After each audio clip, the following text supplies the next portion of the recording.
Hey everybody, how you doing? It's Bruce here with Traveling with Bruce. Welcome to my show for Monday night. It's June the 8th, 2020. I hope you're doing well today. Here in good old Creston, British Columbia, where I'm hanging out, about an hour ago when I was doing my sponsor member show, it was pouring rain. It was just pouring rain, and I couldn't see more than a block out of the house. Now it's stopped. Very, very cloudy though. And I notice just across the way where the nearest mountains are, there's snow on top of the mountain. We got rain, but it was snowing up there, snowing at about 6,500 feet. Isn't that crazy? I'm just double checking here my show here, making sure we're on the air on my beautiful iPhone. So just bear with me while I pop this up. Here it comes. I think we're on the air right here, right now, live around the world to the greatest followers on YouTube. That's you guys. That's your cue. Welcome one and all. Say hi to me tonight. I got a request tonight. I did this the other night on my trivia show, but only a few of you were here because it was on rather late. So I have a special request tonight from all of you who are here tonight watching me on Traveling with Bruce. Love talking about cruise ships, going on cruise ship vacations. I want you to say hi to me. Tell me where you're watching me from. And the third thing I want you to do, tell me the name of the first cruise ship you were ever on, the first cruise you ever took. What was the name of the ship? Do you remember? What was the name of the cruise line? Tell me what year, if you remember the year as well, and where did you go? Was it a Caribbean cruise? Was it a transatlantic? That was your first ever experience on a ship? Love to hear that. That is your job tonight, kids. Tell me all that information. Say hi to me. Tell me where you're watching me from, and tell me about the first ever cruise you took. What cruise line was it? Where? When? What's the name of the cruise line? Name of the ship? Everything. That would be tremendous. I love to go down memory lane with you today, and let's compare some notes. Here we go. My show is on right now. I show about 100 of you here. Coming on in from all over the place as usual, and thank you all of you for being here. It's nice to have you coming by to pay me a visit. Let's hang out here for a while and avoid the other news that's going on out there because it's kind of depressing, don't you think? Welcome one, welcome all. What is going on? I did a video today about the stock market and cruise ships. I did a video. I have a new member. Oh my gosh, Keith Hand is here. Keith, how you doing? Keith has joined the channel as a sponsor member. This is awesome. This rarely happens on the air live. Thank you so much, Keith.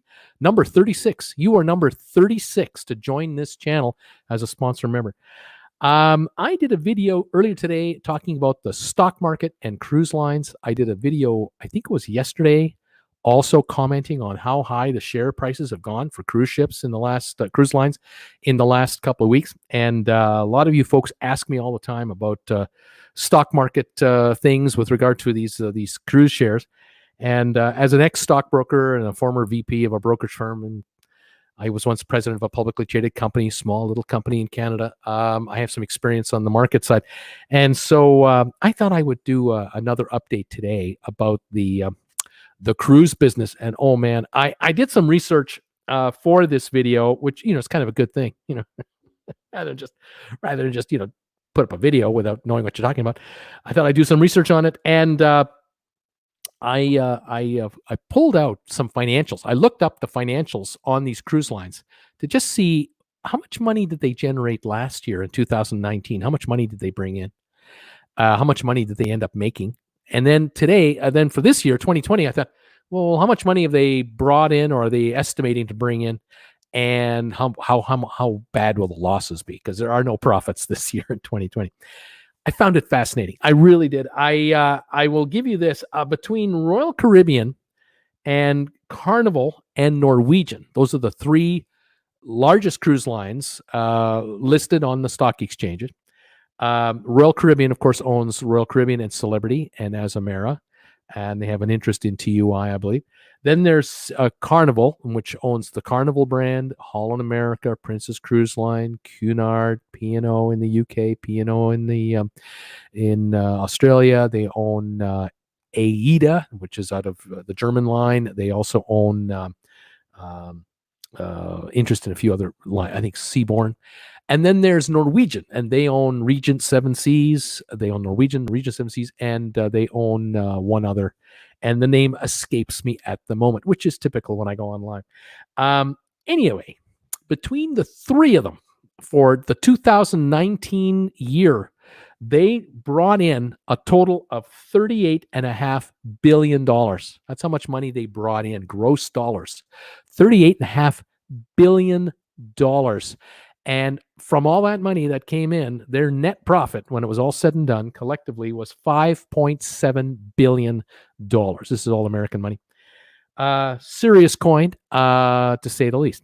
For this year, 2020, the estimates for gross revenues, and this is assuming not much is going to happen between now and the end of the year, because even if they do start cruising again, some are saying we're going to cruise in July, August, September.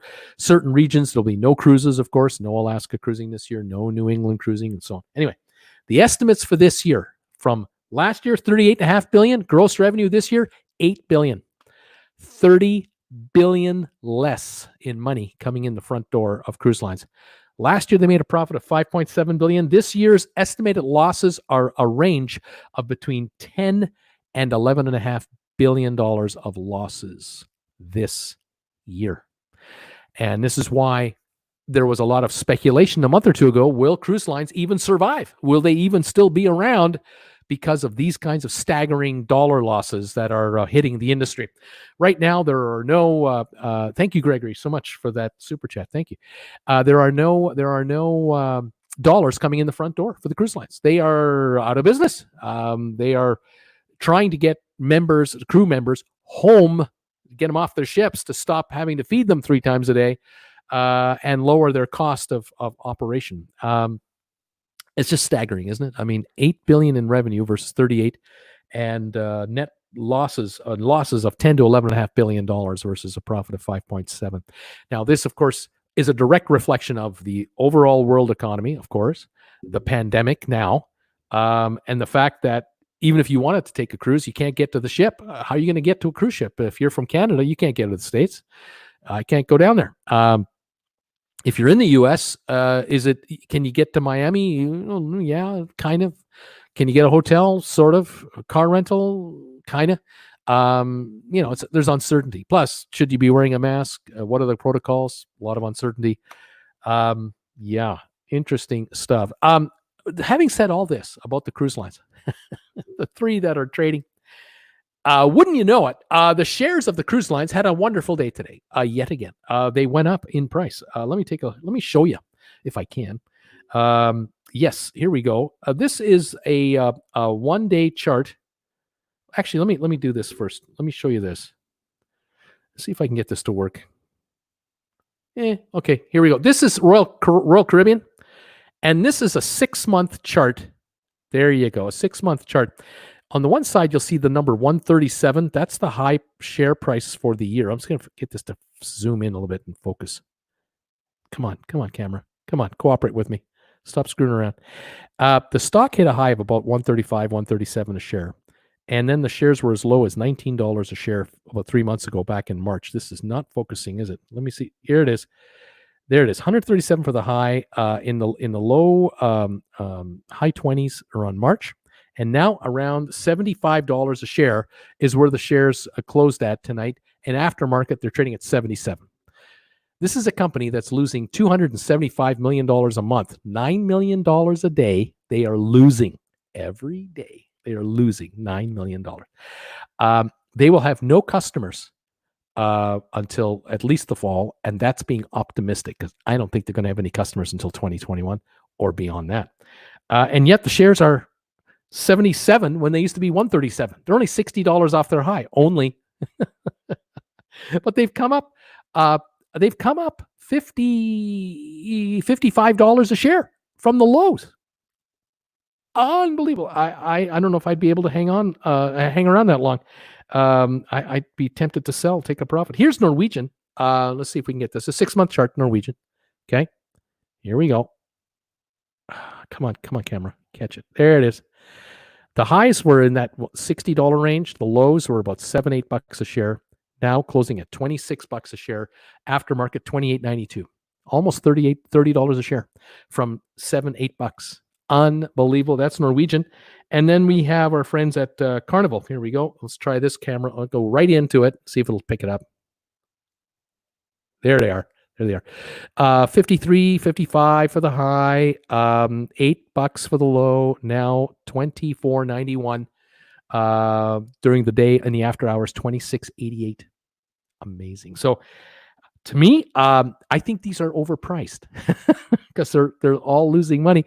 They're collectively going to lose $1 billion a month for the year, almost $1 billion a month all year long. When you average it out, it's stunning. It's just stunning, the numbers, the collapse of the revenues coming in for the cruise lines. Absolutely stunning. But what can I say? I don't control the stock market. I'm just commenting on it, what's been happening. And it's all unbelievable news. Let me show you something else. Let me get over here to the photo area. First of all, again, thank you for being here. Please subscribe to my channel, please. Please give my videos thumbs up, including this show, if you don't mind. That would be really nice. Thank you for following me on Facebook. Those of you who don't know, I hang out on my Facebook group page, along with a whole bunch of viewers of this show. And all my videos on my Facebook group page called Traveling with Bruce, spelled with 2 L's right here. You see that right here? 2 L's. It's the English spelling, not the American spelling. Just go over to Facebook, do a search for Traveling with Bruce, ask to join. I'll let you in. I'm the administrator of that page. We're approaching 5,000 followers on that page. It's amazing. A lot of us post info there. We share news there. We answer each other's questions there. Folks post photos. And speaking of photos, by the way, also thank you for following me on Instagram. Jennifer, my Jennifer Aniston lookalike wife, you've never seen? Trust me, she looks just like Jennifer Aniston. She runs Instagram, and we're over 900 followers. So thank you again. And again, please subscribe to my channel. I really, really appreciate that very much. Okay, speaking of photos, on my RedBubble store, which the link is down below, you can get stuff like this, my logoed product. People have been posting photos of themselves on Facebook wearing these and getting their COVID masks. They're arriving now.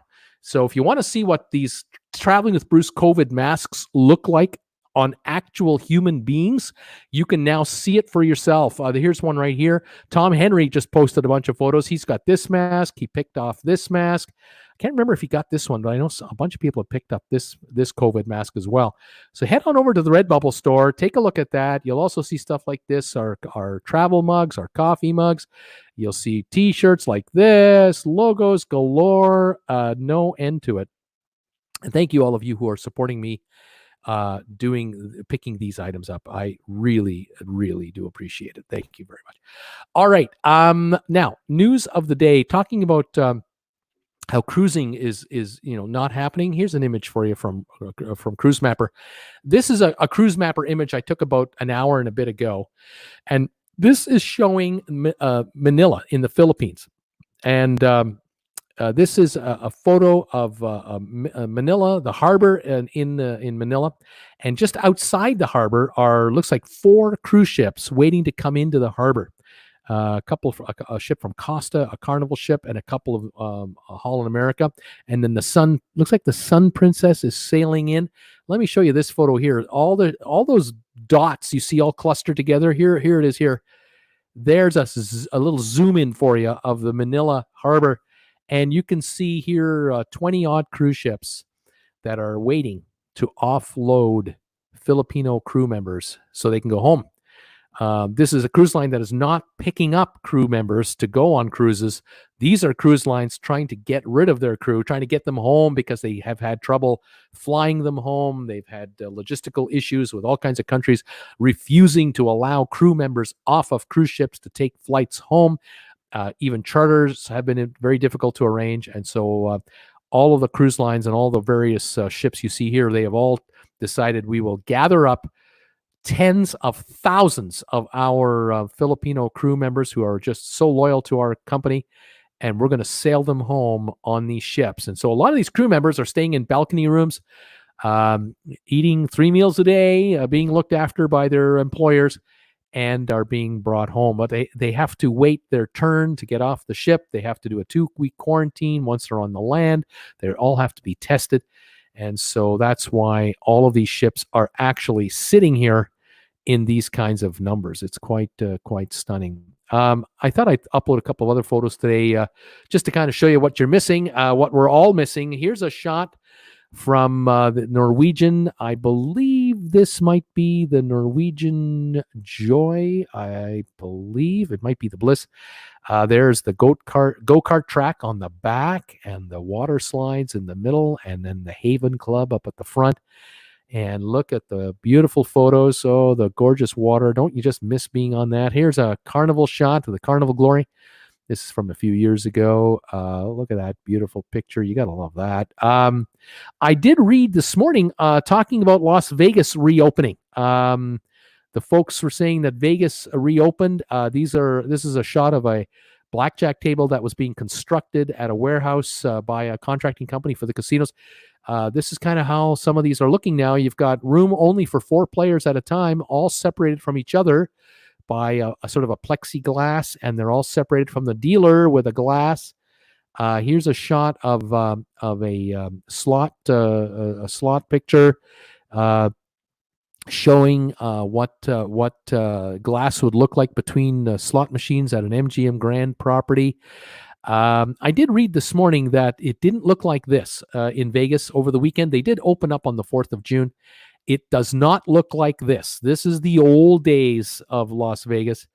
Apparently, it looks like they had about 10 to 25% occupancy. The casino floors were very quiet. They were not cluttered at all. There were some social distancing being observed, but not a lot. There were staff were wearing face masks, but not all the patrons. Casino goers were without or with masks. A lot of that going on. Let's see here. Oh, we have someone here who wants to be excused from further participation on this channel. And we are taking care of a couple of these guys. So hang on one second while I get rid of some trolls. Finding a few trolls on TWB. They have to go. Goodbye, trolls. Anyway, yeah, Vegas doesn't look anywhere like it did the last time you saw Vegas. Jennifer and I were in Vegas about late February, as we did a couple of nights in Vegas on our way down to Arizona by car, and it was very quiet then because the virus was already impacting some areas of the world, and it was a quiet time of the year anyway. But there had been cancellations being done already about the Big Four, the basketball tournament, the NCAA, and this type of thing. So Vegas was already slowing down, but it was still open. But then it shut down just after we got back home. Then everything got shut down, and now it's slowly coming back on. But it is, not very good. In any event, I'm going to watch Vegas closely just to see how Vegas evolves and reacts, how the public react to Vegas. Will the social distancing rules be enforced in any serious way, or is it going to be loosey-goosey for a while? I'm not sure. I personally wouldn't really want to be in Vegas right now. I don't think so. I don't think I'm ready to be, in the general population right now in the southern U.S. Too many cases of the virus popping up in certain states that opened up a while ago, and it's now starting to show that the numbers are rising. I was really, of course, as I'm sure a lot of you who are stuck at home, we're all riveted to our TVs and our computers. And I was watching the coverage out of New York, watching the Governor Cuomo do his reports every day, and horrified at the numbers of how many people were catching the virus in the U.S., especially in the New York, New Jersey, Northeast U.S. area. I mean, it's just horrifying. And I was noting that in the last few weeks, the numbers in New York have come down a lot because of the lockdown. It had its effect. Hospitalizations are down and death rate and all that. But I'm now noticing that the daily number of cases in the U.S. is not going down. It's just as many. The difference now is instead of it all being concentrated in New York City, it's being spread out over a wider range of territory. So it doesn't feel like it's a cluster of problems. Like it doesn't feel like New York is under siege with this virus. It's the numbers are spread out over such a wide area. It doesn't look as bad, but it's still bad. And this is what I worry about from a cruising perspective. I worry about us going on a cruise out of Miami, Fort Lauderdale, Port Canaveral, Galveston, Charleston, Los Angeles, San Diego, you name the cruise port. I worry that if cases are rising in other areas of the U.S. because of social distancing, relaxation rules, lockdown rules being eased up, I don't worry about necessarily getting to the cruise ship to the city. What I worry about is coming back. I worry about, in my case, will the Canadian authorities demand that I go into a 14-day voluntary quarantine when I return from the United States if I've been in certain areas of the U.S. If my Costco in Coeur d'Alene, Idaho is, if I can cross my U.S. border, which is 3 miles south of my house, if I'm allowed to do that, I'll go to my Costco store. If I'm allowed to go there, pick up my product and bring it back and not have to quarantine myself, I'm a happy guy. But if I have to have a 2-week quarantine just to go down on a grocery run, that's not going to appeal to me and anyone else. Now, of course, I work from home, and in theory, I guess I could quarantine myself here if I bring enough groceries home from Costco. I guess I could pull it off, but it's not what I really want to be doing. But if Canadians are flying home to Toronto, Vancouver, Calgary by air, and they've flown, they've started their flight out of Florida or out of California, and the Canadian authorities are telling them you have to go into a mandatory 14-day quarantine, folks with day jobs are not going to go on a cruise. They're just not going to go down there. So forget Disneyland, forget Universal Studios, forget a cruise, forget Dolly World, forget visiting New York, forget about doing anything. You're just not going to go to the U.S. if that's what's waiting for you when you come back. Now, I'm talking about a Canadian experience. I'm also thinking about the European experience. If you're from Europe, and you're flying from London Heathrow to Miami to catch a cruise, or to go to Orlando for a while and catch a cruise and, get a 2-week holiday in Florida, great idea. But, if you're subject to all kinds of health inspections upon return, this is not open travel anymore, is it? And if the Brits, if in the United Kingdom, any American coming into the UK or returning, UKers have to go into quarantine, not going to be all that exciting of a deal. So, this opening up and this restarting the economy thing, as much as we want to restart, as much as we want to get back to normal, as much as we want to socially interact with each other, there's something that has to be paid attention to, and it's the fact that this microscopic virus thingy that we've been battling is still out there, and there's no cure for it. And in certain people, it will cause damage, serious damage. And yeah, you may feel yourself, I can beat this. I'm healthy. I'm strong. I'm good.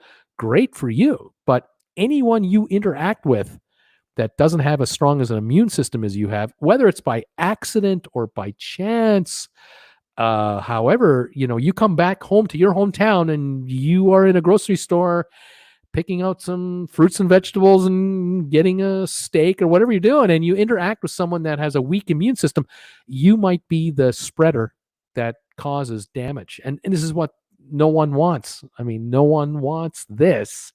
We want this thing eliminated and eradicated from our lives, and we want to, have a normal life again. So, yeah, going forward on these cruises, I worry about that. Now, the other thing I did talk about today, that I will mention right now, is I've been talking about the fact that it is entirely likely that before cruising comes back to the big cruise lines, we're going to probably notice cruise lines are going to be restricted to how many passengers they can have on a ship at any one time.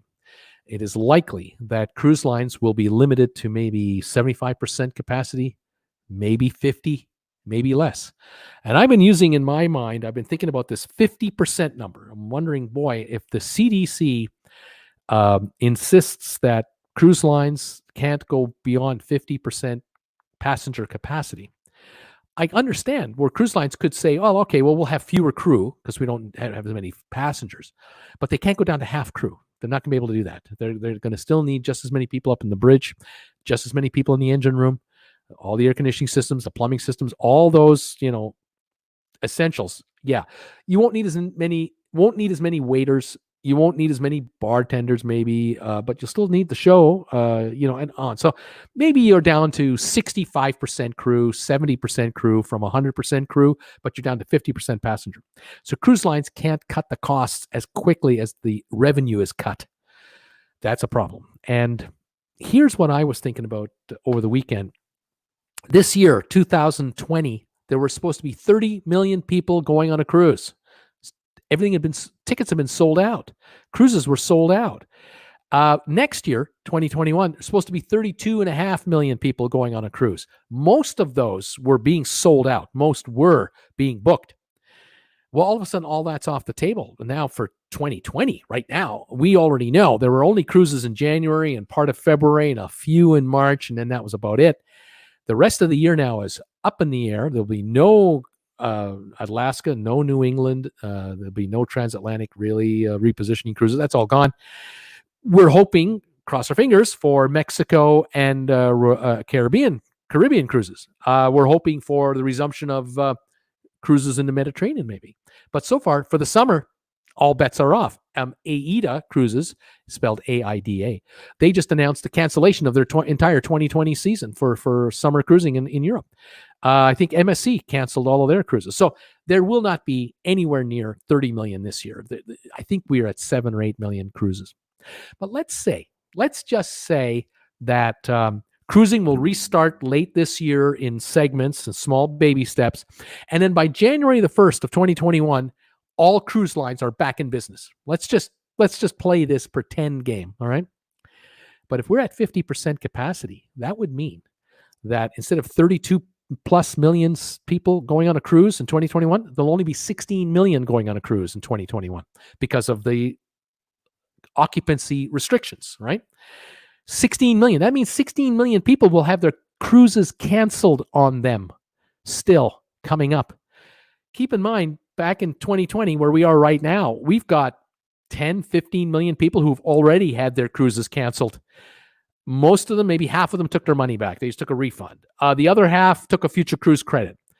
A bunch of those folks have already used their cruise credit to book a cruise going forward. They're part of the 32.5 million for 2021. Some of those folks are going to lose their cruise because there's going to be perhaps half the number of people told you can't go. So we have 15 million in this year that couldn't go, 7.5 that wanted to go on a future cruise. Maybe 3.75 million of those can't. Like it's just going to get cut off. They're going to be delayed again. Now they got to go to 2022.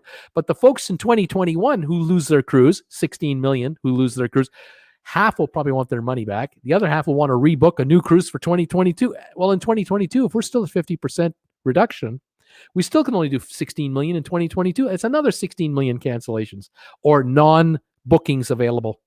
You see what's happening here? This is a snowball that is just growing and growing and growing. It's a snowball of misery, and it's uncertainty, and it's frustration that is going to boil over in cruisers' heads, because those of you out there who are going on a honeymoon, or those of you who want to do a family cruise, you get the family together and there are going to be 50 of you on a cruise. What if 25 get canceled out? What if that itinerary isn't brought back? Because keep in mind, as you all know, I just showed you a chart. I just showed you a map where all these cruise ships are sitting in Manila. Those ships were supposed to be on cruises all around the world. Some were supposed to be in the Mediterranean. Some were supposed to be in Alaska. Some were supposed to be in the Caribbean. They're supposed to be all over the place, taking us on cruises. They're sitting in Manila Bay right now, offloading crew. And I think the offloading will continue right through the summer, unfortunately. It's a long-term wind down rather than a build-up. And without plane rides between countries, there will be no way for cruise lines to bring crews in by air. And so for you and I, it doesn't look good. So these shares, coming back to the shares of the cruise lines, I don't know why they're trading where they're trading. I don't know why Royal Caribbean is trading at $75 a share. not from a fundamental point of view. It's certainly not trading at $75 a share because it has a price earnings ratio, like an earnings against its stock price ratio. There are no earnings. It's a loss earnings ratio, and it's ugly. Same thing with Carnival and Norwegian. They're not going to make any money this year. They're all going to lose money this year and likely lose money for next year and maybe break even in 2022 if things can somehow stabilize. Again, this is just Bruce, the stock guy, talking. From a fundamental point of view, it is ugly. So why are Carnival shares in the upper 20s and now Norwegian in the mid to higher 20s? I don't think they belong there. I think they belong a lot lower. So if you're a shareholder, you might consider selling your stock. Now, I will say this. I got a comment tonight from Ken Kuchera, who follows me. He sent me an email, and Ken and Judy, thank you guys. I want to say hi to you guys. As a matter of fact, I even have an envelope here from Ken and Janet. Ken and Janet sent me an envelope. Want to say hi and thank you for this. Ken made an interesting comment. He was telling me that he owns shares in the cruise line and in an airline, and he contacted his stockbroker because he's dealing with a professional investment advisor, and to protect his investment in the airline and in the cruise line, rather than just sell the stock and not have it and wonder how low they're going to go, he kept those shares. He still owns them, but what he did is he purchased a put contract, an option contract on those shares, which allowed him to benefit if the shares were to drop in value, where the contract he bought would go up in price in value while the shares went down. That's called insurance. And he was able to cash in on the put contract when the shares dropped. So he ended up not losing any money at all. He ended up being still even on his investment where it was back in January, February of this year, much higher. So if he owned the 3 cruise shares, he would still be in those shares at those higher levels, average value, even though they dropped all the way down. And that is a strategy that some people can employ.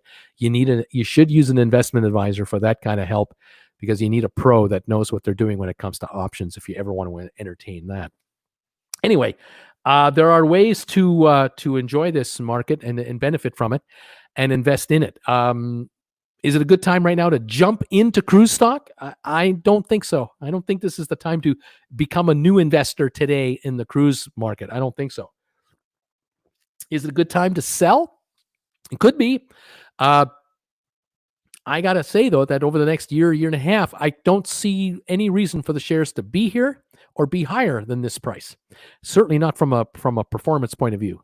So I think as time goes on and we get the second quarter results coming out a few months from now, the end of this month, June, will be the end of the second quarter. So in July, we'll get the numbers.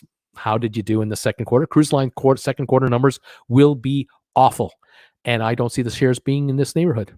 They might be lower. So theoretically, if you own them now, you sell them here and you buy them back 10 or 20 or 30 bucks a share lower, depending on which stock you have. Obviously, if you have Royal Caribbean, it might be $20, $30, $40 a share lower. If you own Carnival, it might be $5 or $10 or $15 a share lower. I don't know. I can't tell you how low they're going to go. I know how low they've been.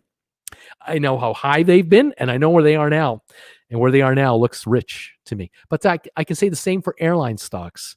I can say the same for other companies. So the stock that blew my mind this morning was Hertz Rent-A-Car. I saw them this morning at $3-something a share. The company is bankrupt. They declared Chapter 11 reorganization bankruptcy. The common shareholders will end up with nothing when it's all said and done. They will have no equity. Why the shares are trading at $3+ a share is a mystery to me, because there's no value there. The company is technically insolvent. They owe more than they're worth. So I don't know why this is doing. There's crazy things going on in the stock market, and this is one of them. Anyway, I really don't know if I would be long the market right now. I think the market is got a little bit of exuberance in it, and it might be a little too much. All right. Comments. Let me know, where are you watching me from? What was the first cruise ship you ever took? When? Where did you go? Say hi to me. I would love to do that. If you have any questions, let me know. Tom Henry's here. Andrew is here. Welcome Welcome, Andrew from Pittsburgh. John LeBeau is here. Rob Slevin is here. Hey, Rob. Tom Henry, of course. Stephanie Dory is here. Nice to have you here. Chris Barnett is here. Welcome, Chris Barnett. Brittany Lockwood is here. Hi, Brittany. Kim R is here. Tom Henry, of course, again. Who else have I got? Sean C is here. Nice to see you, Sean. Nice to have you here today. Let's see, who else have I got here? My computer just glitched and went over a bunch of messages. Clifford Sayers is here. Hey, Bruce, coming to you from Chicago. My first cruise was on the Mariner of the Seas to the Bahamas. Right on, sir. Thank you for that. Raquel was here saying, Raquel, Jupiter, Florida, my first cruise in 1997 on Costa. Bayron Boydstron, first cruise will be Royal Symphony of the Seas. April 2021, that'll be my first cruise. William Whitman, Bill from Vegas, 01, my first trip on the old Carnival ship out of Houston to Mexico. Right on. Keith from Atlanta, the festival from Miami, 79, San Juan, Saint Martin, and St. Thomas. And again, Keith, welcome to the channel as a new sponsor member. Your name is highlighted in green. You've got a logo beside your name. Welcome to the sponsor member group. I'm thrilled you've joined us. Cindy Oliver, Cindy from Ooltewah, Tennessee. First cruise ship, Mardi Gras Caribbean cruise. That's going back a bit. Fastery One, first cruise, 2018, Celebrity Equinox, Western Caribbean. Watching from Round Rock, Austin. Thank you for being here today. Terry Gallant is here. Royal has interest in Pullmantur. Yeah, they own half of the approximately half of that cruise line, I think, Terry. Tom Henry, trying with Bruce. Oceania is the third. Andrew Everett is giving me thumbs up. Thank you, Everett. Brittany, would anyone like to see some pictures I've taken of my mom's new house? No cruise ships, but there is a lake. Brittany, I think we want cruise ship photos. I think that's what we're looking for today. Susan R. From Metro DC in Virginia. First cruise, Royal Caribbean Sovereign of the Seas in 1990. 7 days Southern Caribbean, departing and return San Juan, Puerto Rico. Fantastic. That would have been so spectacular to do that, I would imagine. Robert Moncada. Hi, Bruce. I'm watching from Hobart, Indiana. Our first cruise was on the Sea Escape out of Port Canaveral back in 89. Right on. Donna Manitou. We keep getting emails from Royal Caribbean to purchase internet drink packages for our cruises booked for 2021. This is a great way for them to get some funds interest-free. Yeah, I wouldn't bother buying right now. Wait it out for a while. Yeah, I wouldn't give them your money now. Gregory, hey, Bruce, I'm going on the Carnival Magic September 6th to 12th. Be there or be square. Right on, buddy. I hope it happens for you. Jack Sailor, hi, Bruce. Santa Fe, Texas. First cruise was on Commodore Cruise Line. Enchanted Isle, 1999, Cozumel, the Caymans, and Jamaica. That's just when I moved to the Cayman Islands. I moved to the Cayman Islands in 98 and was there in 99. So you were probably visiting the island while I was on the island. How about that? Bruce Mayer. Hi, Bruce from Cincinnati, Ohio. 1983 Royal Caribbean Song of Norway. There were 4 ships in the fleet at the time. They had 4 ships. Right on, Bruce. Thanks for being here today. This is great. Doral Chu, my first cruise was this year, February 8th until 15. Stephanie, hi, Bruce. Houston Hot, Carnival Glory in 2008 was my first cruise. Brittany, I will not be posting any of her new houseboat, but post them at the lake. Brittany, you can post some photos of the lake. I guess we'll be happy to see that. Gregory Toomer, thank you for the $4 super sticker. I appreciate that, folks. All of you who are supporting this channel through super chats and stickers and TWB merchandise, and thank you. All of you who have picked up one of these, thank you also for those of you who have purchased your own cell phone amplifier, handmade in Creston by Marshall Thompson. Thank you. They should all be out by now. I think there's only one left now. Thank you for all of you who made a $50 US donation to my channel through my PayPal donate button, which is probably up there on my homepage. Thank you for that. Really appreciate it. Folks have been sending me photos of these in action, and they work great. Chris Barnett, I may regret it, but I sold some Carnival today because I fear the rise is for no obvious reason. I made enough from selling 113 shares to cover my investment. I still have 123 shares with a net cost of 0. Now, that's how you play the stock market. You let other people play it for you, and you use $0.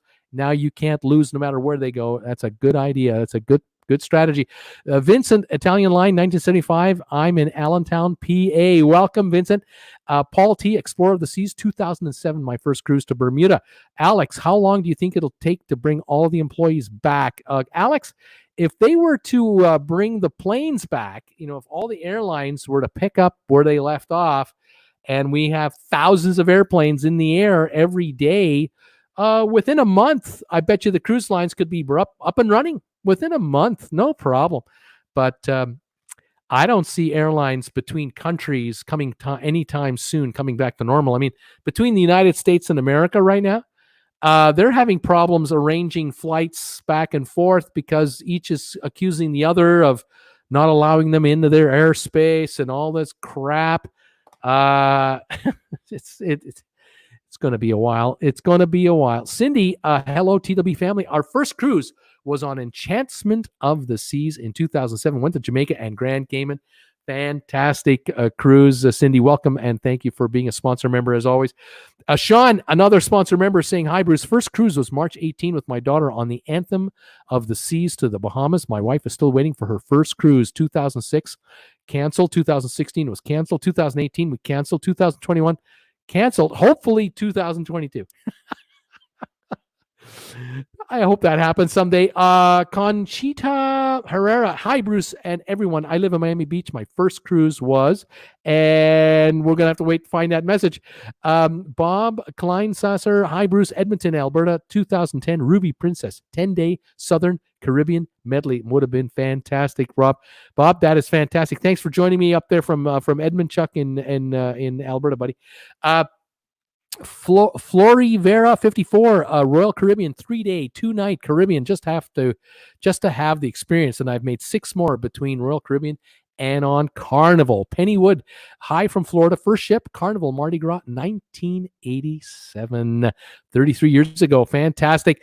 Deborah Wilson, hi there, first cruise Carnival Glory 2017. Svetlana, Majesty of the Seas, May the 10th 2004. Hello from Lakeland, Florida. $1.89 a gallon, says Jason Kimmons. Hey, Jason, how you doing, buddy? Good price for gas. Our gas price is going up, and yours is still cheap. Tom Barton, I'm on November 23rd, 2020 cruise to Hawaii from San Francisco on the Ruby Princess. Do you think Princess will be in operation by then? No, not too. I doubt it. I don't think they've canceled yet, though, have they? I think it's officially still on at the moment, but I don't like your chances. Just my hunch. I just think that the Hawaii is being so careful right now with exposures. I don't know if it's going to happen. Sandy, good evening, everyone from sunny Malibu, California. Welcome, Sandy. Jan is here. Let's get Bruce those thumbs ups. Oh, please give me thumbs ups tonight, folks. Jan, let me know how many have I got so far, because it's been a while since I've seen it. I'm reading messages here from about 15, 20 minutes ago, so I'm way behind. Lamaz Hermosa Rosa loves sunny California. Jan, hit that like button for Bruce. Thank you, everybody. Please do. KK21, I got him at $11.20. I bought Carnival at $11.20 a share. Good deal. You've done well. Donnell is saying, Bruce, you have 92 thumbs ups right now. Thank you, everybody, for that. Throw me some more if you can spare one out there, people. That would be tremendous. Just a bill or two. I got Royal Caribbean around $33 a share, thinking would be good for the shareholder credits. I'm really tempted to sell now. Yeah, you might want to take the $40 gain, dump them, wait on the sidelines, buy them back, and you'll get the credit whenever you cruise. Because when they announce they're going to cruise, buy 100 shares and then acquire your shareholder credits. But wait, because this might be the time to take an exit at these nice prices. Jeff, what is the app you use to show stock prices? Oh, this is just on my iPhone. It's a part of the Yahoo thing. I think it came with the phone. I'm not sure. You have to look on the apps. There's all kinds. These are free too. There are free apps everywhere. Stephanie, 190 people here. Bruce, give Bruce thumbs ups. I see 224 right at this moment. Thank you for being here from around the world, you guys. I love it. Eddie Panero, children, how are you? Eddie, how you doing, buddy? Sandy, love your travel shows. Thank you, Sandy, so much. Nikki, first cruise Alaska on the Staten Dam, 2013. Fell in love with cruising. I can see why. Your first cruise was Holland America?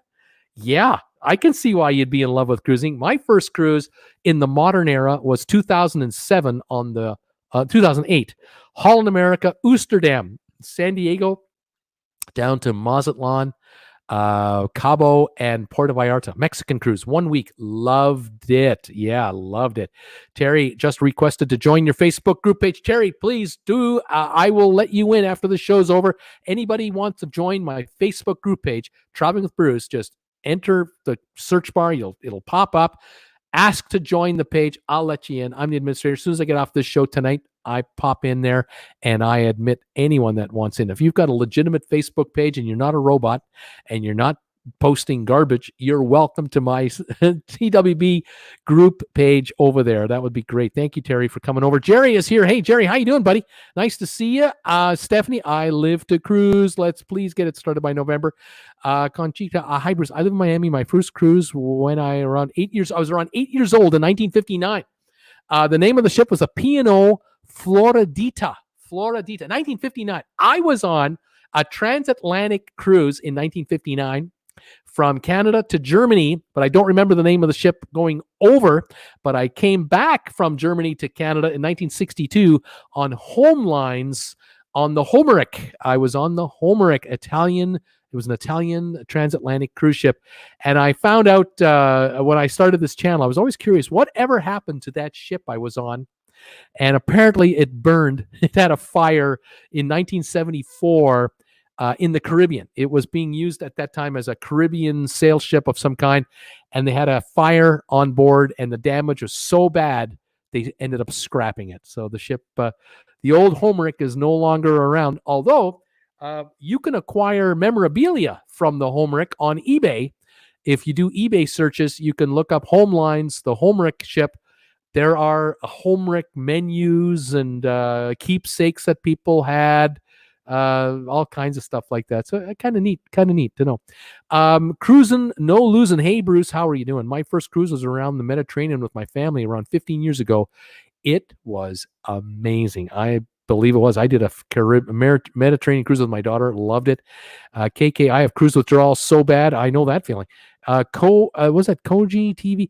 My first chat comment. Welcome, KOJI TV Mans 389.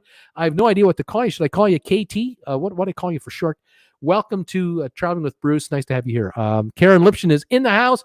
Splendor of the Seas, 1998, Grand Cayman. I was living in Grand Cayman in 1998, and I had friends of mine. I tell you, I was in the Grand Cayman. I'd only been there with my wife and daughter for like a few days, and was driving a rental car that my employer gave me to use for the first week I was there, or first month, or whatever it was. And I had friends of mine on the Splendor of the Seas in 1998 come down there for a cruise. They had no idea when they booked their cruise that I was going to be there, living there from Calgary. And these Calgarians were there. And this poster right here, the person that's posting on this right there, that's one of the two people that came to join me and my wife and daughter. And we had a great time showing off the new home that we were living in, the Cayman Islands, our house. We got to show them our island for the day, for their visit. And we had a splendid time, and it was pretty cool. I was a lot younger looking then, but I have still just as much forehead now as I did back then. The individuals here can contest and admit to that. Koji says, oh no. Jan, hi there, Koji. Tom Henry, paint job on that pic is the encore. Gary, stop it. And Koji, I saw the Carnival Inspiration on Carnival Map. Let me continue on here. Let's see here. Let's move on. Donna Manitou. Only about 37% of people in Vegas are wearing masks. Here comes the second wave. That could well be it. Thomas is saying, hi, Bruce from Boston. Welcome from Boston. Beautiful people in Boston. Thank you for joining me tonight. John, I'm not even going to try that last name. John K is here. First cruise, Song of Flower, Radisson Silver Seas in 1989 from Singapore to Hong Kong. Now that's a cruise. That's a bucket list for me. That would be something. Billy Farron. Hey, buddy. Good evening, Bruce, and good evening, TWB family. Hope you're all doing well. Bruce, stop telling me to please stay safe and warm. It's 95 here. Stay safe and cool. Stay safe and cool, Billy. Hang in there, buddy. Debbie Emanuel is here from Chico, California. No. Hey, goodbye, trolls. Thank you. Yep, Debbie, we got rid of them. I hope they're gone. Just a bill or two. I'm thinking perhaps a Mid-Eastern belly dancer theme for the Vegas dancers with the fails. Jason, NBA going to finish at Disney Orlando next month. That's what I'm hearing. Sebastian saying hi, everybody. Thomas saying hi, Bruce from Boston. Danielle Fields, we were at the Harrah's, aka Chin Casino in Arizona. They had no partitions. Just sat three at a table and turned off some machines. 80% of customers had no masks, smoking everywhere. We're going down. We're all gonna die. We're all gonna die. Oh my God. There's a reopening with attitude. I'll tell you, I don't know. I wouldn't be doing that. Rob Slevin, I plan to visit Las Vegas at some point, but it's not high on my bucket list right now. Stephanie, Vegas has no buffets. That is correct. They have shut them down for now. All riots have put us back. As such, put cruises back too, says KK. Jan, Stephanie, hi there, girlfriend. Just a bill or two. Look out for second wave due to the protests. Win. Hi, Bruce from Newark, Ohio. First cruise was July 2002 on Carnival Fascination, Miami to Key West, Cozumel, and back to Miami. I'm ready for more cruising. I am too. Welcome, Wynn Davis. Nice to have you here. Stephanie saying, hey, Jan. Pam, more testing now in the States. Chris, riding killed the Rona, whatever that means. But no cruising from New York or New Jersey until 2021. Susan, I think you're right. I can't see a cruise ship going out of there for a while. Danielle, hello. Chris Barnett. Chris Barnett saying, hi, Danielle. Stephanie, they didn't have that cabin I wanted on your cruise, Jan. Jan is saying, good time to hit the like button as we're almost 200 in the room. Thank you, all of you who are giving me thumbs ups today. I really appreciate it very much. Rob Slevin, I spoke with my aunt in West Virginia. The numbers are low because no one really goes to that state. As she said, the direct flight between Beijing and Charleston, West Virginia, was always roomy. Lots of room on that plane. Very interesting. Larry's here. Larry, testing everyone in North America, US and Canada can identify who's infected. Larry, truer words were never spoken. Yes, sir. Welcome to my show today. Jan, Stephanie, no. I'm so disappointed. However, button line is may not go. Okay, whatever. Let's go. Kim R. Kim, West Virginia is a beautiful state. I went to college there, almost heaven, as John Denver sings. Nick Gear is in the house. Hey, Bruce, I've been a massive fan for a while, but I've only just made an account. It would be hugely appreciated if you said my name on stream. Nick, how you doing? Nick, how's it going? Where are you watching me from? Welcome to the show. Rob, I agree, Stephanie and Kim. I have a family farm that's been there 100 years and definitely visit at least once a month until recently. Let's see here. Larry is saying World Health Organization now says today as asymptomatic people will not spread virus. Not sure if I believe him. Yeah, I have a doubt about that too. Fitzroy, hi, good night from good evening, Bruce. Glad to see our Generating crew member coming back home. We only have one virus case in Grenada. Oh, Grenadian. We have our Grenadian crew member coming home, and that's good news too. Welcome, thank you. If you're watching from Grenada, thank you. No matter where you are, but special greeting to everyone in Grenada. Fantastic. Gary, travel hampered until vaccine or effective treatment. Gary, you got a good point there. I'm with you on that. Let's see here. Pamela Anderson is here from Texas. Welcome, Pamela Anderson. Susan is saying, as long as there is one vector person who can spread, whether they test positive or negative, COVID-19 will not be eradicated. You got that right. Chris Barnett, Bruce, how long do you think it'll take Carnival to staff their ships when they start sailing again? If everything goes back to normal, a month. If everything is not back to normal, a lot longer than that. Stephanie, me too. Jan, Joe S. is here. Bruce, my January 2021 back-to-back on the Oasis of the Seas has to be a go. Airfares paid, hotel paid, deluxe drink package paid. It's got to be a go. I mean, I'm paid up, man. It's got to happen. Let's hope for the best, my friend. Brian is here. You are a stock guy.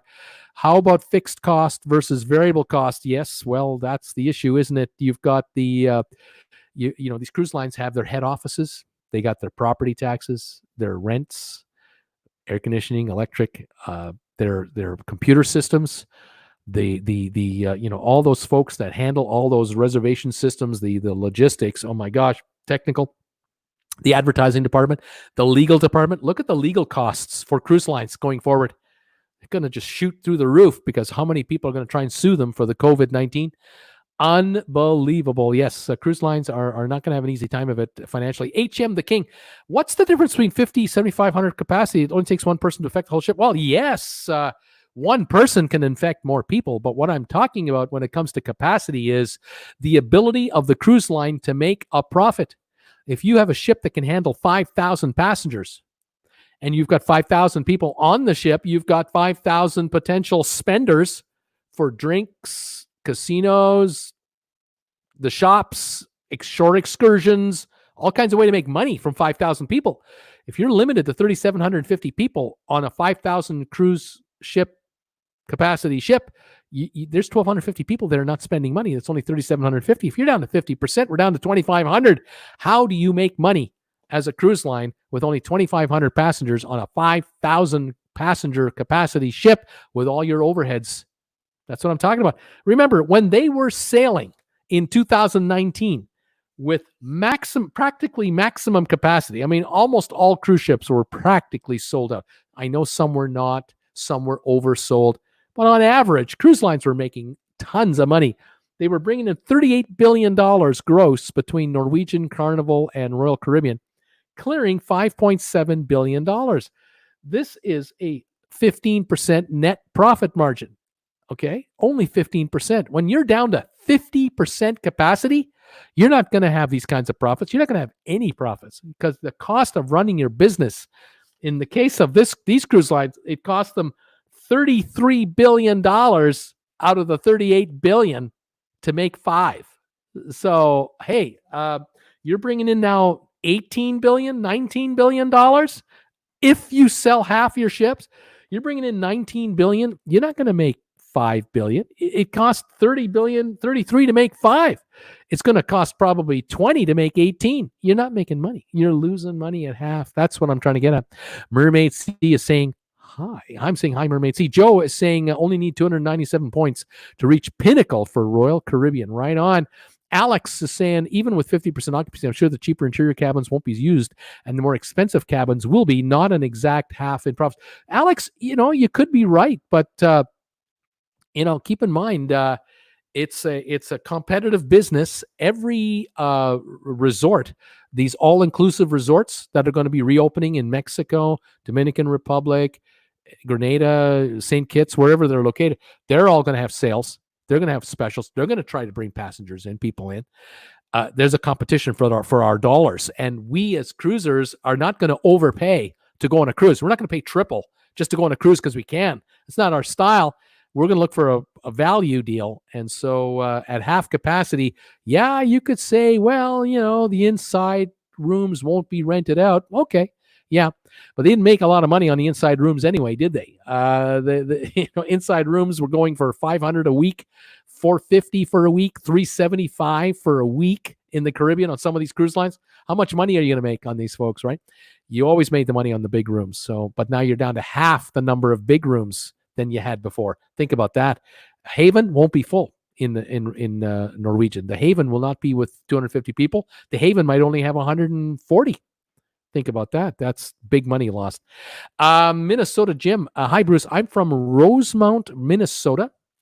So it's Minnesota Jim. Yes, my first cruise ship 4 years ago, MSC Divina, Eastern Caribbean. Right on, Minnesota Jim. Thank you for being here. Larry is saying, if vaccine successful, CDC may approve different occupancy if all passengers are vaccinated. Yes, but how many anti-vaxxers want to go on a cruise? Wonder if it'll be possible requirement to board. Larry, you could be dead right on this. And then there are those who might try to cheat or just say they'll sue. They'll sue. You can't make me do it. Oh gosh, it's just, I don't know. Stephanie, I hear you. Joe, hope you cruise for your cruise. Jack, I bought 100 shares of Norwegian at $10. Don't think I'll sell until I'm ready to quit cruising. $1,000 investment now worth $2,600 and 2 cruises with onboard credit. There you go. Rock and roll, Jack. Whatever works for you. I'm happy if you're happy. Chris, I may regret it, but I sold some Caribbean Carnival today because I fear the price. No reason. I made enough from selling the shares to cover. So way to go. I read that already. Well done. Stephanie, sounds good. Jack, MG Tow, load up on all the cruise lines. Great opportunity to buy. Don't listen to Bruce. Get in while you can. Yeah, don't listen to me. What the heck do I know? If a stock goes from $19 to $75 in a month and a half for no reason, you should buy more. There's your thought right there. Maybe you could hire MG as your broker. Just a bill or two.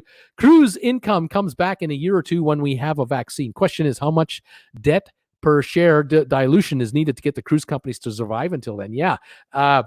If Carnival now has to generate their full revenues, for example, in 2019, Carnival did $20.8 billion in gross revenues, and they made a profit of $2.9 billion. But if they do $20 billion in revenues again, but their interest costs have gone up because of all the debt they've got, and they're now paying an extra $1 billion a year in interest, they're only going to make $1.9 billion in profits. And now they got to pay more of that cash flow back to their bankers to pay off these loans. Someone's going to be paid back. I see a long time before cruise lines make any kind of money that they made last year. I don't see it for 5 years. I really don't. I don't see any reason why Royal Caribbean would go back to $135 a share, because they're never going to make that kind of money, not with the amount of debt load they've picked up. So to me, the high might be 90 for Royal Caribbean if they go back to full 100% cruising. That isn't happening this year. I don't see that happening. I don't know why the shares are 75 now. That's my thought. Joe, Boston, Massachusetts. Welcome, Joe. Brandon, hi from Rockwall, Texas. Hey, Brandon. Paul, Carnival Pride, 5,000. What was that? Carnival Pride, 5 during Hurricane Paul, Mexican Riviera. Were you on in 2005? Is that what you're trying to say? You were on in 2005 on the Carnival Pride. Paul, thank you for being here. This is great. Brittany, I just been listening in as I've been eating my burrito. You have a good one there, Brittany. Enjoy. Carlos from Wellington, Florida. Princess Elite Cruiser. Right on, Carlos. Nice to have you here. Stacy is here. Stacy Baker. Hi, I've got a cruise to Mexico booked for September. Final payment is due on the 14th. What should I do? Carnival out of Long Beach, California. I don't think you're going. That's what I think is going to happen. I could be wrong, but I've got a cruise booked for September. Final payment is due on the 14th. Yeah. If it was me, I would be rebooking for a later date at the very least. But on the other hand, I just don't know what to say from operational point of view. I will tell you this, Stacy. In Mexico right now, for the last the last several weeks, it's become very apparent that the virus outbreak in every state in Mexico is at record levels. Official government statistics have been very hard to come by because the government is so poor. They just don't have the financial wherewithal as other countries do to afford the money it takes to track the virus like we track the virus. And so reporters have been relying on funeral home directors to tell them how many bodies they're burying to find out how the virus is doing. This is how rudimentary and basic research is in some parts of this planet. And the numbers out of Mexico are god-awful. They're absolutely terrible. Mexico City has an outbreak going for months now, but it's now spread out. And there is no sign of massive testing or massive prevention, social distancing, nothing, wearing a mask, nothing.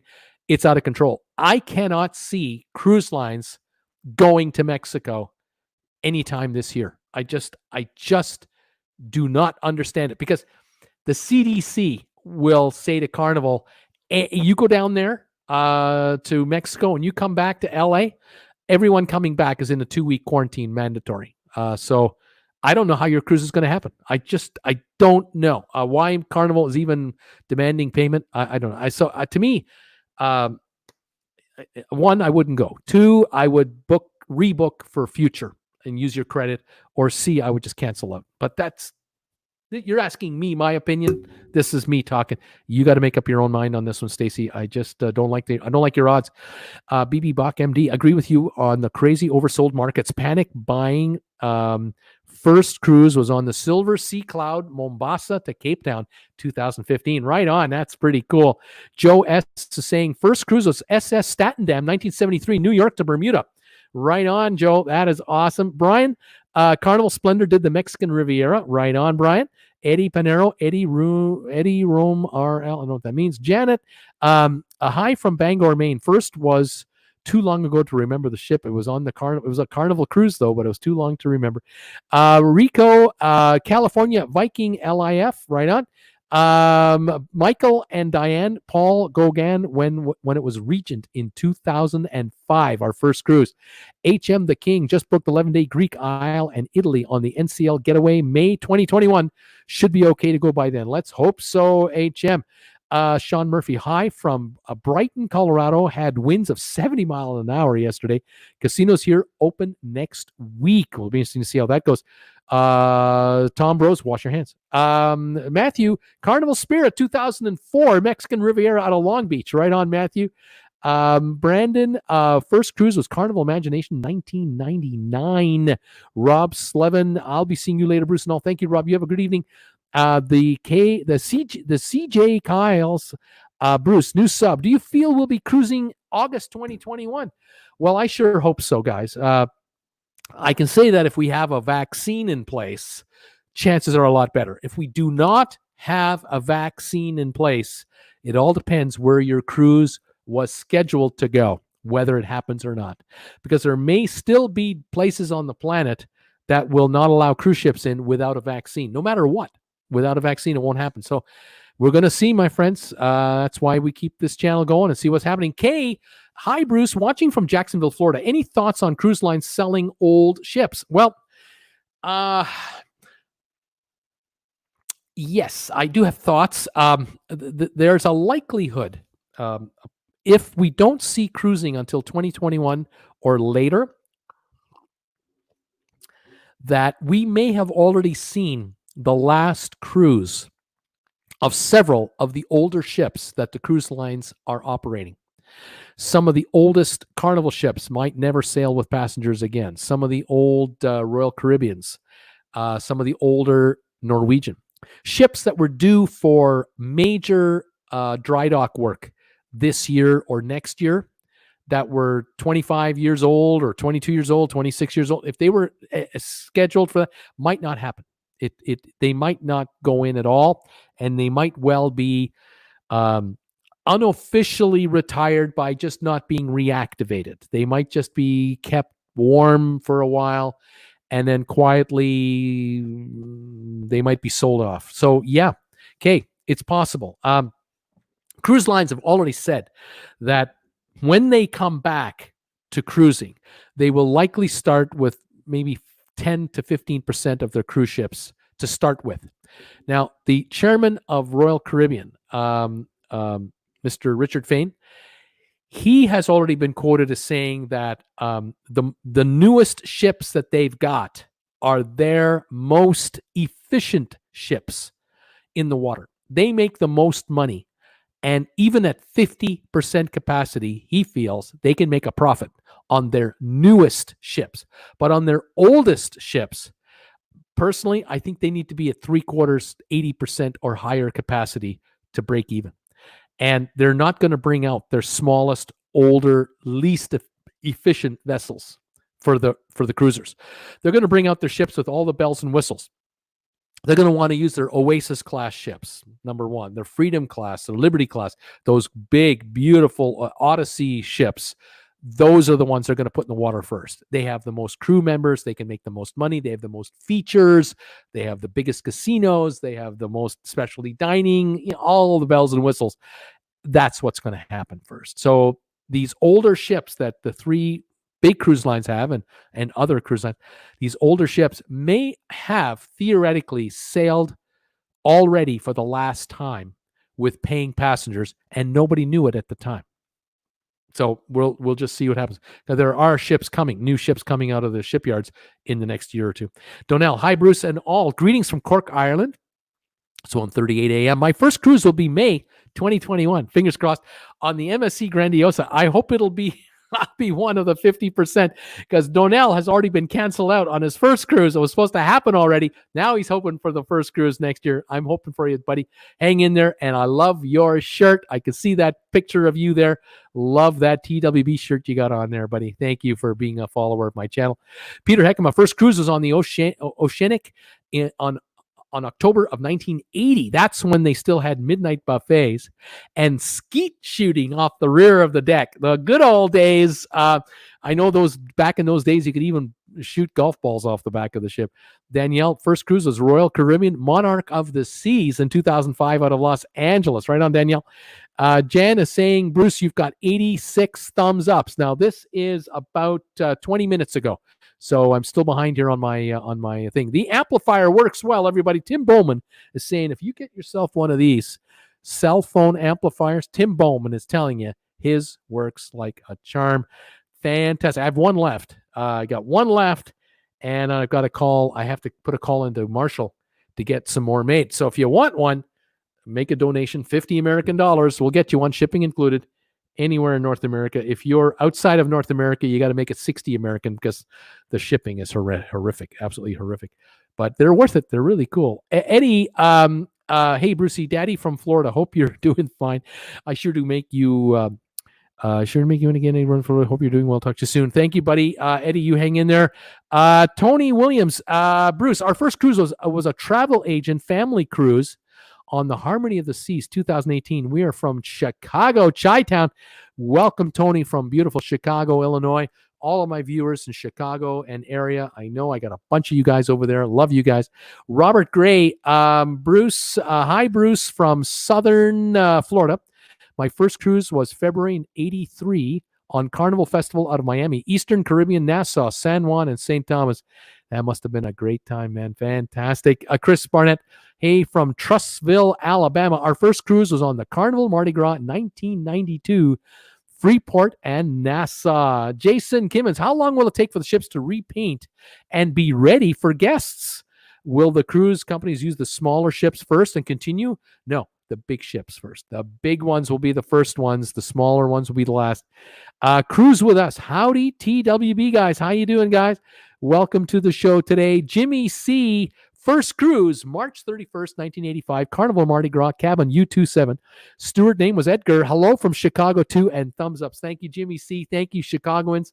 That is awesome stuff. Tell me the name of the first ship you were ever on first. Your first cruise. You remember the name of the ship? You remember the cruise line? What year? Where did you go? Let us in on that. Colleen, first cruise in 2001 was supposed to be the Norwegian SS Norway, but it had that huge engine explosion. So we ended up rebooking on a Carnival cruise out of Fort Lauderdale the same week, and the SS Norway never sailed again. That is true. She had that explosion, and that was the end of that ship. Donnell, 92 thumbs up. Danielle Lewis, I still haven't received my refund, and I canceled in March. Yeah, it's coming. It should be pretty soon now. Janet Baker, gas is going up here at 204. Jan is saying you have 91 thumbs up. Alex, we are, how did you like living in the Cayman Islands? I don't think I've heard that story before. I moved there in beginning of 98 until 2000. And my wife and daughter and I, we enjoyed it. My daughter was 12. Yes, she was 12 years old, and she went into grade 5, the 5th grade. We put her into a private school because there was maybe one public school that was very religious.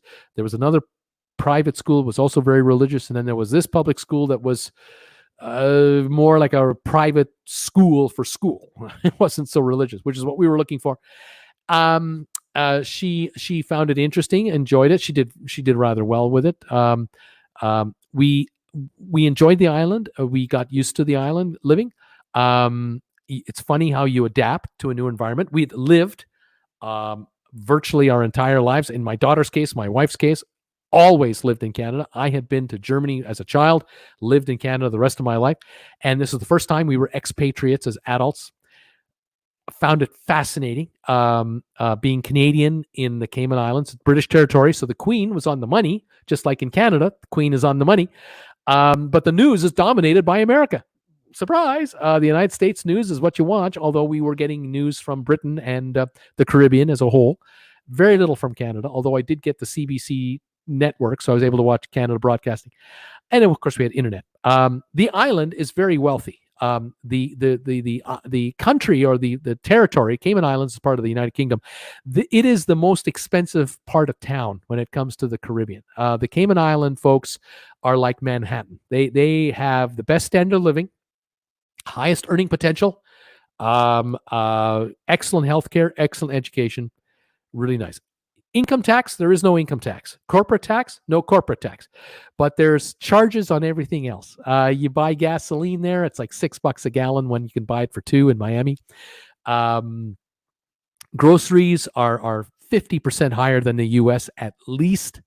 Electricity is 3 times the price or higher. Telephone I found was outrageously expensive, 5 times what you would pay on the mainland.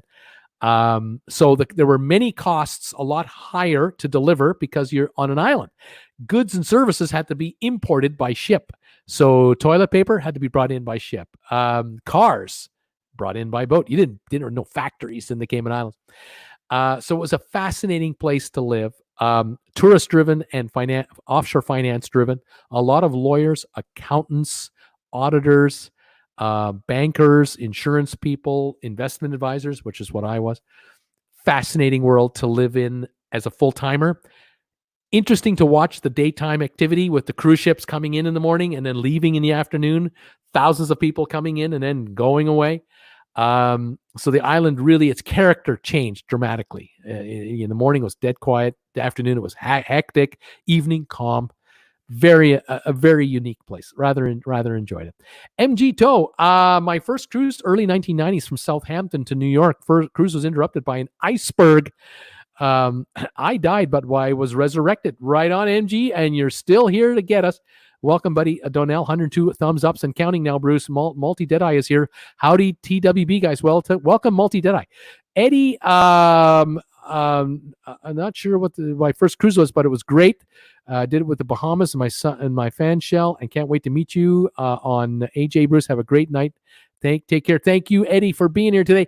D. Gunter. Hi, Bruce from Maryland. First cruise, 2017 Carnival Conquest. Welcome, D. Gunter. Brandon Westgard bought NCL stock at $7.92. You've done well. You've done really well. Terry Gallant. Hi, Bruce. My first cruise was on the Holiday Carnival ship on September 21, 1991. A 7-day Western was a Caribbean that called on Cozumel, where I first saw pier runners, Grand Cayman, and Ocho Rios, and it was out of Miami. Right on September 21, 1991. Mermaid at Sea. My first cruise was on Royal Caribbean Independence, 2008, and we had the Royal Suite. Oh, that must have been something. I went to Cozumel. Oh, man, that must have been a cruise. Wow. Gerard, hi, Bruce from Sydney. My first cruise was on Carnival Legend in 2018 to the South Pacific. Right on, buddy.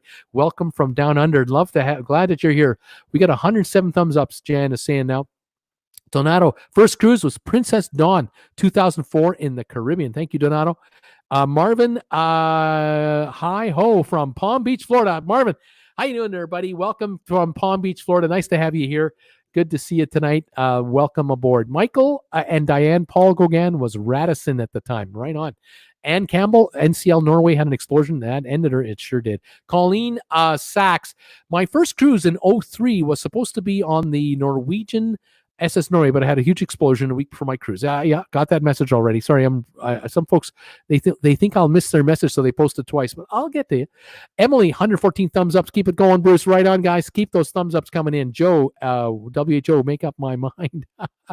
Noah, my first cruise is on the Voyager of the Seas. Noah Lemon. Welcome, Noah. Western Caribbean with a honeymoon thrown in on the side. Not bad. Emily, having something in Zinfandel. Oh, having some Zinfandel wine here. Nice. Lori, World Health Organization is clarifying now, asymptomatic is non-contagious, but pre-symptomatic are very contagious. New terminology. Oh my gosh, I don't know what to think about this. Kim R., we have been on 6 cruises. The most recent one was on the Carnival Conquest last November. Pamela Anderson, Magic, 2013 Key West, Jamaica was my first cruise. Jean-Claude Beaufort. Hi, Bruce. JC from Montreal. How you doing, JC? From beautiful Montreal.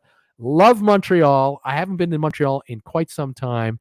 I remember one of the first times I went to Montreal, I used to live in Southern Ontario, Kitchener-Waterloo, Ontario. And in my around my 17th, 18th year, around that time, we used to roller skate every weekend with my buddies.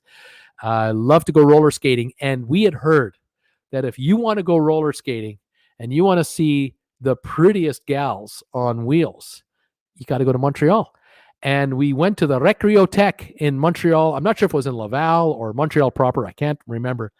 But we drove in our automobile about 5 hours from Southern Ontario all the way to Montreal, 4 guys in a car.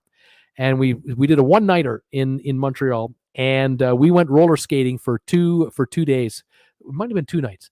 Anyway, we went roller skating, and they were right. The rumors were correct. The best, the most exquisitely dressed people on roller skates in 1973 were in Montreal. Now we used to think we were pretty cool. And as a 17-year-old young guy, 18-year-old young guy with my buddies, we all got dressed up when we were roller skating. We used to wear the silk shirts and the tight disco pants with the bell bottoms. I mean, of course, it was in, right?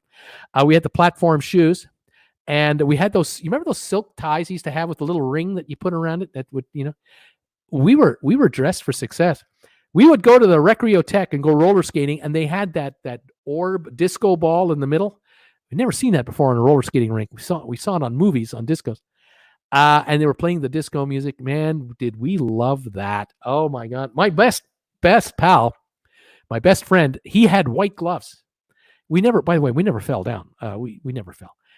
He wore white gloves when he was roller skating because he had a bow tie with a tuxedo shirt and a bow tie and a tight black vest. Oh yeah. We were the gals, these what we used to refer to as these French babes. They were looking at these 4 guys going, who are these guys? Who are these well-dressed young guys? They quickly figured out they're not from around here. That's for sure, because our Montreal gentlemen, they were more casually dressed. We were dressed to the nines, like the gals were dressed to the nines, because we couldn't believe how well dressed the women were, and the guys were not so well dressed. But we were trying to match the girls, and so we were the talk of the town, and we had company for the whole 2 nights in Montreal. Loved it, and loved the city, loved the people of Montreal. Welcome to the show. Ruth, why is Norwegian telling me if they cancel my cruise in 2022, I won't be offered a refund? This cruise is from my May credit. Well, if it's a credit, you're not going to get a refund if you're using a credit on a credit. I guess that's the reason. I'm guessing. I don't know I don't know any other explanation for that, Ruth. I don't know if it's right or if it's wrong, but that sounds to me what it is. Jason, it's a shame that the Port of Tampa is losing the MSC ship, the Armonia, before they even get it. Yeah, the Armonia was supposed to go from Miami to Tampa, and now it's not leaving Miami because the MSC Seaside is leaving Miami and going back to Europe, to Genoa. That's true. Eric Garner, Gamer, Epic Gamers here, saying hi. How you doing, Epic Gamer? Terry, we made a deposit on a future cruise where we have a year to book, March 2021. I hope Royal gives us more time to book. Wanda, hi, Bruce from California. Wanda, how you doing? Arc Adventures, evening, Bruce, saying hello from St. Louis, Missouri, Andy and Andrea. Joe S, is anyone going to take a vaccine that was just developed with no hard data as to its safety? Well, no, you're not going to be allowed to take something like that. Vaccines are heavily tested before they're released, depending, of course, on the country in which you live. Epic Gamer, hey, Bruce, what's your favorite cruise line and cruise ship? Haven't got one. Haven't been on all of them yet. Bill Carroll, hi, Bruce, from Maumee, Ohio. First virtual cruise, 1964 on the SS Minnow. Harry Hughes, CCL or Norwegian? I have no idea what you're asking me. JRS, with 208 in the room, we need more like 120 likes, please. We got to give Bruce some likes. If any of you out there can throw me a thumbs up, I would appreciate it. Scott Meyer, Brum, D, you're a carnival hater. Feel free to bash the others. Okay. Emily, I was born in Bangor, Maine. Arc Adventures, first cruise for me. This is Andy. Was Carnival Holiday in 1987. Andres was 2016 on the Carnival Glory. Those must have been great times. For a Carnival hater, I would just say those must have been great cruises because I don't hate Carnival. I don't hate anybody. But some people think I hate Carnival. I don't understand why. Arc Adventures, also to add on Carnival Dream. I was locked in a bathroom in the spa deck, and engineers literally had to saw the locks off the door to get me out. Jeez. Oh, the good old days. Oh man, that's crazy. 47 ways of the, I can't even read all that. Hi, Bruce. I have a love-hate relationship with you. Well, that sounds like a lot of people I know. I love your videos. You make me mad when I watch and I'm not hearing any good news. By the way, my first cruise was 2010. Been in love with cruising since then. Well, 47 ways of a wee someness. Oh, that's a long handle you got there, number 47. Look, I would love to tell you happy stuff. I really would. I would love to gather us all around the campfire so we can just sing, Kumbaya all night long and just love how great it is and what a wonderful, situation we're in. But then you'd look at me and go, why are you sugarcoating everything, buddy? Why don't you tell me the way it really is? Because I depend on you to tell me what the heck is going on. And that's what I'm trying to do. I'm telling you, I'm sorry. I wish it were better, but it just isn't. Who else is here? Stephanie. Hi, Bruce. First cruise, 2005, Navigator of the Seas. Chantel, I'm supposed to get married on a cruise late September. It won't get canceled. It'll be my first cruise. Oh, Chantel. Let's cross our fingers here. I hope for the best for you. I really do. Janice saying, Bruce, you got 130 thumbs ups now. This is pretty good, but this is about 16 minutes ago, so I don't know where we're at right now. Jairus is 130. Maybe we're still at 130. Maybe we're more than that. I don't know. How many thumbs ups have we got, everybody? I'll watch my cell phone, see if I see the current number. Let's get some thumbs ups in here, people. Donna, Peter Heckema, I so missed the midnight buffets. We were on Symphony of the Seas for our Royal Caribbean 50th anniversary, and they had a small version of the midnight buffet. It was beautiful. Tim Bowman, Bruce, you got 146 thumbs ups. Everybody who's given me a thumbs up, thank you very, very much for doing that. They're free to hand out, they don't cost you anything. But I can tell you right now, every thumbs up goes to the YouTube computers and they measure audience reaction to a YouTuber. And this is one way they do it. If you're throwing me these thumbs ups, the computer will say, we should recommend this channel to more viewers because he seems to have a pretty good interaction with his people. They count how many comments come in. They see at the length of the show. They see the thumbs ups interaction. They see how many people are watching, and they decide whether or not to promote the channel. And this is what makes it work for me. Thank you, all of you who do give me a thumbs up. You really make a difference. You have no idea. It really matters. Please watch every video I've ever made and give them a thumbs up right now. I've only done 1,150 videos, so it'll take you a while, but you get something to watch, Thank you, everybody. 153 now. Wanda saying you got 153. Thank you, everybody, so much. This is great. Danielle Lewis, Birmingham, Alabama. Right on. Kay, hi, Bruce. Any news about Carnival E Street? No, nothing there. Emily, we know we have more than that. Okay, Ken, first cruise, 1947, Queen Mary from the UK to New York. Wow. That was a whole different world, Ken. Wow. An ocean liner, 1947, right after the war. They would have probably just restored it, hopefully, unless it was after the war. I'm not sure. Were you a soldier? Were you a paying passenger? I don't know the circumstances, but that sounds unbelievable. Donato, hi, Bruce. I want you to know the Manitoba residents has a special cruise discount in Vacations to Go. Maybe they are giving the special because prairie people are more likely to go cruising or not to go cruising. Well, I know that there are all kinds of discounts for whatever group you belong to, whether you're a senior, ex-military, police, fireman, EMT, whether you were ever in the reserves, whether you're there's all kinds of groups. So when you book for a cruise, you should be using a travel agent. I would recommend using the travel agency I use. The link is down below. Ambrin Travel. Talk to Ambrin Travel. They will help you figure out whether you qualify for any kind of a discount because of your past career, affiliations, you name it. I mean, it's worth looking into. Emily Archer, is there a reason why they will start with the big ships? Yes. Social distancing, kind of, but efficiency. The ships are so much more efficient, cheaper to run per person.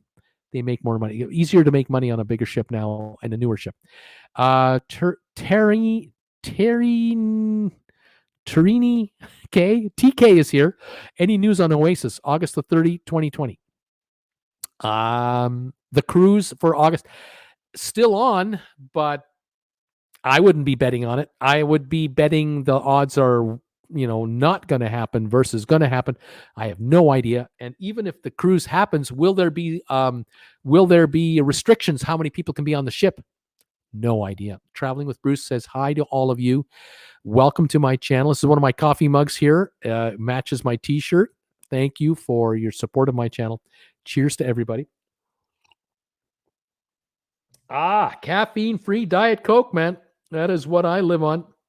Brown fuzzy water is what it is. Cruise with Us says, my first cruise, Feb 2003 Super Bowl, the cruise on the Carnival Conquest. It was awesome. Oh, it must have been awesome. Paul Jordan, hey, Bruce, watching from Melbourne, Australia. And my first cruise was MSC Musica from Venice to the beautiful Greek islands back in 2012. That would have been awesome too, Paul. That sounds fantastic. Janet Baker, actual first cruise was supposed to be on the QE2, but it went to the Falkland Islands instead. Carol, hang on. Where am I? Here we go. Carol, here we go. Let me get this in order. First cruise, Viking cruise around Italy. Venice to Barcelona, 2018. Best cruise. That would have been nice, Carol. Viking cruise, yes. Love Symphony of the Seas too. She says, Arc Adventures, forgot to mention our itinerary on our first cruise, Cozumel, Grand Cayman, Jamaica, Carnival Holiday, 1987. Wow, that would have been cool. Really cool. Carol, best fun on a cruise is at Halloween. Get all dressed up. Yeah. Steph K is here. First cruise was Oasis of the Seas, March 13. Got a free upgrade to an ocean view suite. Right on. Well done. Peter Heckema, just heard on the news that the coronavirus in Florida is getting worse, not better. I'm sure there won't be cruising out of Florida until the CDC sees a big drop-off in cases. Peter, you're absolutely right.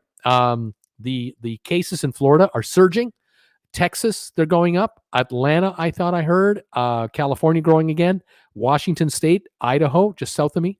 They've loosened their restrictions, and the case numbers are going up. Surprise, surprise. Florida, definitely on the rise. Mermaid, it was a great cruise. I was 5. We went on the cruise for my parents' anniversary. They renewed their vows on their 15th anniversary. Man, these memories are just so golden, aren't they? Terry just hit 140 thumbs up. Charles, Bruce, Princess Cruise Line payment in full, 60 days before cruise. I think it used to be 90 days. Yes. It used to be sort of 60 or 90. Then it went to like 180. They wanted you to really pay early when times were good. Now it's down to 60.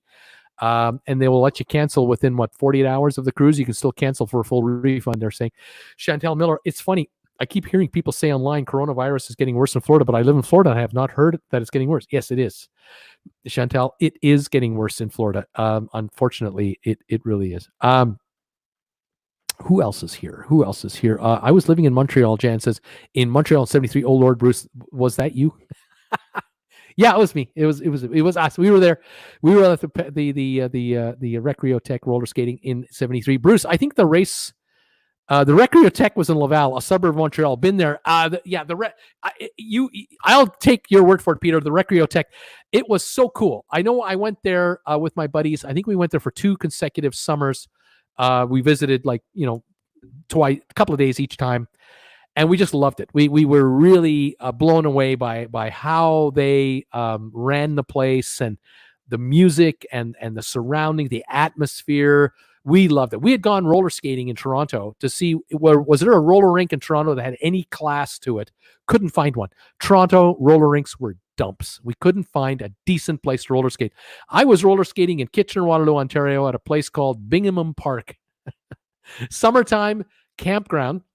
Wintertime, they were doing conventions and weddings all the time and stuff. Anyway, they had this big hall that they would, with a concrete floor, to go roller skating on. And this is where I cut my chops. I learned how to roller skate in this place. But the neat thing about Bingham Park in Kitchener-Waterloo, when you went roller skating, was on Saturday nights. It was a live band in the middle of the rink. They had a live band playing, where on Friday nights and Sunday nights, they had records playing. And so we were just roller skating the records. But on Saturday nights, it was a live band. And we would roller skate from about 8 until 11 on roller skates. And then from 11 until 12, the band played and you could dance. It would turn into a dance.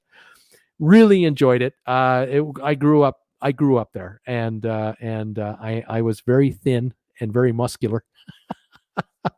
Loved every minute of it. But we would go on occasion, my buddies and I would go out to try to see what was it like elsewhere to go roller skating. We went to Hamilton, London, Ontario, but Montreal, the Recreotech in Montreal, bar none, the most interesting place in my youth to roller skate in. It was pretty cool. 669 Easton was a first cruise, 1988 Emerald Seas out of Miami to Little Stirrup Cay, Nassau, and Freeport. Right on, 1988. Welcome to the show. Cruise with us. Fake news for clicks. Thank you for that. You read me all over. Stephanie, again, we went to Nassau on the Navigator in 05. I was looking forward to sailing in October on the same ship. Excited to see the new upgrades. Ron Meisner, first cruise was on the Emerald Seas out of Miami to Nassau in the early 70s. I remember some local kids came on board and took up a collection to drive off the side of the ship in port. You can't do that anymore. That's not being done anymore. Lori, 2019 Norwegian getaway to Baltic. So amazing. Since then, 2 have been canceled. That would have been a great cruise, Lori. Absolutely. Cruise with us. My wife's first cruise on Carnival in 1981. Chantal L. My first cruise was on the Celebrity Equinox in 2015 for our 25th anniversary. Oh, the Recreotech in Laval, Montreal is closed. Great memories. Yeah, they're all gone. Those days are over. Of course, I'm talking about, what am I talking about? 1974, 46 years ago. Yeah, these places are gone. They're gone. I'm so sad to say, but they were really something. 47 Ways of Awesomeness, says Terry. Tim, you got 146 thumbs ups now. Donnell, you got 151. Marlon, 152. Tim, 152. Okay, Jean-Claude, they changed the Recreotech Laval for condos now. First cruise, January 2010. It's Carnival Sensation, 4 days. Yeah, I would say, Jean, that the real estate, the land was so expensive. There was no way you could run that as a Recreotech anymore. You had to tear it down and put up the condos and cash in. Yeah, I understand that. Oh, my gosh. Joe is saying I got 160 and counting on the thumbs ups. This is awesome, guys. You guys are fantastic. James, first cruise was in 1998 on the Premier Island Breeze, former Carnival SS Festival in the Mediterranean. I was about 13 years old. Wow, James, memories that'll last forever for sure. Marion, Bruce, you got 161 thumbs up. Chef Willie, big up yourself, Bruce. Joel from Jamaica. Thanks, Jeff. How you doing, buddy? Welcome to the show. Minnesota Jim, Bruce, does cruise line refund taxes and fees? Yes, they do. They refund everything. Sean Murphy, I carried my roller skates on 4 cruises, skated on the deck of the Sitmar Fair Sky in 1980 and on the dock in Puerto Vallarta. Wow. I don't know if you'd be allowed to bring roller skates on board now. I don't know if you'd be able to wear them anywhere on board a ship. I don't know if of course, on board the Royal Caribbean, some of them have roller rinks inside where they have that rec area where they have the bumper cars, and then they'll have roller rinks. I haven't done that yet. I'd like to try that. I might be too old to try that, though. I might hurt myself, but the mind wants to do it. I don't know if the legs can anymore. Eric C. First cruise was Royal Caribbean Majesty of the Seas in 1999. It's fascinating that they still use the ship after several refurbishments. Interesting, isn't it? Steph K. Sorry, here we go. Do you know of a website that allows you to book with $1 deposits? No, I don't. These are occasional specials. Brittany, if I could give you an additional thumbs ups, I would, but I highly doubt that I can. Brittany, I appreciate everything you've done for me, and it's all good with me. Thank you for all your support. Joe, my first Carnival cruise was during the aftermath of Hurricane Katrina while deployed to the area. Interesting. Jan says, Bruce, Bingham thing is still there, and they do a huge drive-through with tons of Christmas lights. The Bingham Park.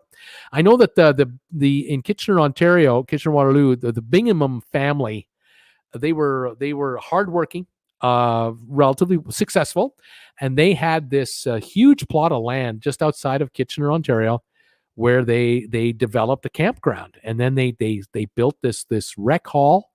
and then they built another rec hall beside it, and it would hold huge meetings, conventions, and weddings. And as a 21-year-old guy, I was a musician playing in an Oompa band, and it was as a matter of fact, it was with my dad. I had linked up with my dad at this point. We were in a 24-piece brass band playing waltzes and polkas, because those of you who don't know, Kitchener-Waterloo, Ontario, where I used to live as a youngster, is German, and that's home of Oktoberfest for Canada. It's a huge festival, 10 straight days of beer drinking and dancing and getting into all kinds of trouble. Anyway, this bride and groom from a well-to-do family were getting married, and they booked this massive hall for their wedding. And they booked 2 bands, not one, but 2 bands. One band was a group of 8-piece band, which cost a fortune. And the other band was the band I was in with my father, 24-piece brass band. 24-piece band. We're getting paid, I think, about $60 a guy. So it ran, at least with all the upcharges, $2,000. It would have cost $2,000 in 1975, 76. $2,000. You could buy a car for $4,000 in 1976. The band that I was in was $2,000, and we had to play from approximately 4 in the afternoon. Oh gosh, we got way more than that. Oh, it cost them way more than $2,000. We played, I think, from 4 or 5 in the afternoon until midnight, and it must have cost them $4,000. It was just a fortune. And the other band played when we were off. We were off, they were on, we were off. It's how we did this. They fed us. We had a mid-afternoon lunch, and then we had a dinner in the evening. They fed us. Open bar, all you can drink. It was unfathomable, the amount of money this cost. There had to have been 1,000 guests. I'm not kidding. This is a local wedding. The bride looked fabulous. The guy looked pretty good too. And this is the first time I had seen the whole thing happen in front of me, this whole wedding thing. Now this is normal, but back in 75, I had not witnessed this, but today this is common in weddings. But back in 75, they came from the church all dressed up with her gown and everything and wedding dress, and he was in his, and the bridesmaids and the gals and the guys, and they were all perfectly coordinated for photos. Then they all left and got changed into formal for dress attire for dancing and for enjoying the evening. And so the bride and groom the bride wore her wedding dress for quite some time, but she finally changed into a more nightgown kind of a thing. Then around midnight they disappeared and came back again, and the bride and the groom were now dressed for travel because they were leaving to go on their honeymoon, wherever this was. And I couldn't believe it. She had 3 change of clothes, and the bridesmaids and the groom, the best men, all those guys, they had 2 change of clothes, all coordinated. It was just stunning to me. It was untold thousands and thousands of dollars in 1974, 75. That I just thought, oh my God, I'm really glad to be here, but I'm blown away by what I've just witnessed. What a gig that was. You don't forget stuff like that. Peter Heckema, Toronto's a great place because all the Montrealers moved to Toronto in the 70s after the referendum. That's true. Danny, first cruise 2 years ago, Symphony of the Seas. It was awesome. Eric Z, Bruce, we love Montreal. Always there every year for the Jazz Festival since the 90s. Unfortunately, no festival this year and can't cross the border from New York to Montreal, right? Again, to all of you out of Montreal, Toronto, anywhere else, my friends from Chicago, New York, all around the U.S., all around the world, cheers from TWB. Filled it right to the brim, didn't I? It looks like coffee, but it's not coffee. It's brown fuzzy water. I need that from time to time. All right, Arc Adventures, Bruce. And to add to the locked-in bathroom story, they offered champagne, strawberries to make up for it. Had the drink package. Should have asked for a bridge tour. I think they would have given you a bridge tour. No problem. They would have given you a bridge tour. Jan is saying, Bruce, you got 164 thumbs ups now. Louis, Cruise Finder has lots of $1 deposits. There you go. Go there. Team 14, hello from Victoria. Hey guys, how's it going, guys and gals from Team 14 in Victoria? Welcome. A little late, but it's nice to have you here. Danny Ho, does gratuities apply for babies on RCL? Might not. It might be under a certain age. It doesn't qualify. I'm not sure. Arc Adventures, missing our alchemy bar. Do you have a good recipe for a chocolate martini? No, I don't. Diane Brown, coming in a little late here. Have you discovered how Ship's bars will operate under the new rules?